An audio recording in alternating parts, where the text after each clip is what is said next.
the DJI Action 2 versus the DJI Pocket 2 stabilization test. Let's see how they compare.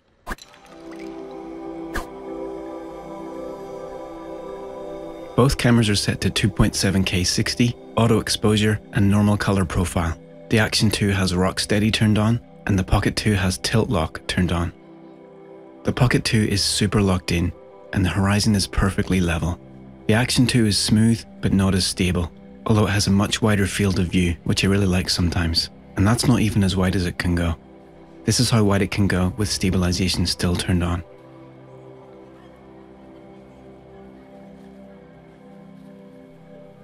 Now for a run test.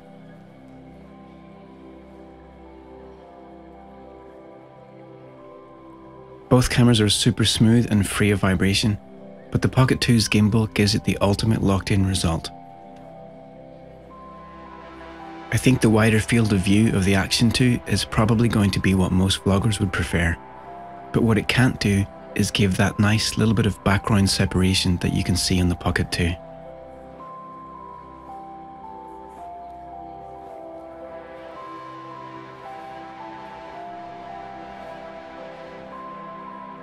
Now I'll do the same tests, but this time the Action 2 has horizon steady turned on. Now the difference is much smaller than before. There's a fairly dramatic crop when horizon steady is turned on, but because the lens is so wide to begin with, the end result is still wider than the Pocket 2. Both cameras are doing an amazing job of keeping the horizon level, and remember, the Action 2 doesn't even have a gimbal. It's doing it all digitally and doing such a good job that I'm starting to find fewer and fewer reasons to bring my Pocket 2 out with me.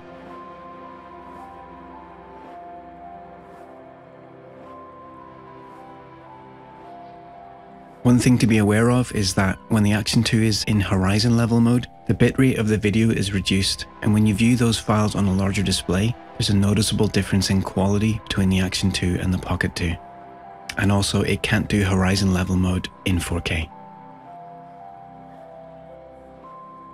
Here's an example of some real world use running around with my dog. Which does it better? In my opinion, they're both great for this kind of use, and they both get the job done well. But the Action 2 is more pocketable, less fragile, and has a much larger display.